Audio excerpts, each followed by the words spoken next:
వినాయక చవితి వస్తుంది కదండి. ఇలా పాయసం చేసుకొని నైవేద్యంగా పెట్టుకుంటే చాలా బాగా ఉంటుంది. పర్ఫెక్ట్గా అయితే వస్తుందండి. టేస్ట్ అయితే సూపర్గా ఉంటుంది. పిల్లలైనా పెద్దోళ్ళైనా ఇంట్లో అయితే ఇష్టంగా అయితే తింటారు. ఇలా చేసి పెట్టుకుంటే దీని ప్రాసెస్ ఎలా చేశానో చూపిస్తానండి, చూడండి. ఒక కప్పు అయితే నీళ్ళు అయితే తీసుకున్నానండి బెల్లం కరిగించుకుంటానికి.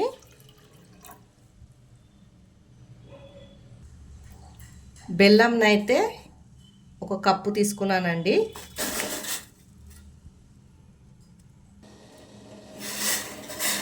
ఇలా బెల్లంని కరిగించుకోవాలా. తీపు ఎక్కువ తింటే ఎక్కువ వేసుకోవచ్చండి బెల్లం, తక్కువ తిన్నోళ్ళు తక్కువ వేసుకోవాలా. ఒక కప్పు అయితే ఇది ఉండ్రాలు అయితే తీసుకున్నానండి, దీంట్లో వేసుకుంటున్నాను.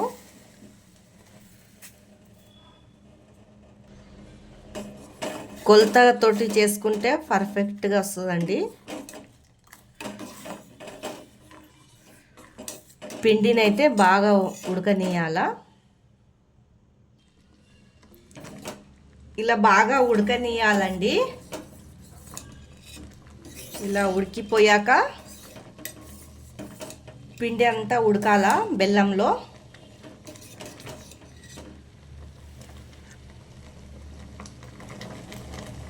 తర్వాత మనం కాచిన పాలు పోసుకోవాలండి.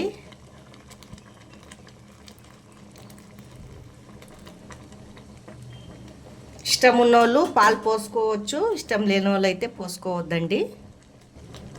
పాలు పోసుకుంటే ఏమవుతుందంటే టేస్ట్ బాగా వస్తుంది.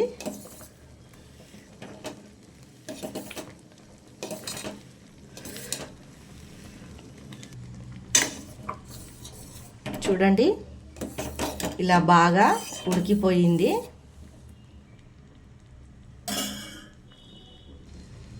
పైనుంచి మనం డ్రై ఫ్రూట్లు వేసుకోవాలా. నేనైతే బాదాం వేసుకుంటున్నాను, కిస్మిస్ కాజు కూడా వేసుకోవచ్చండి.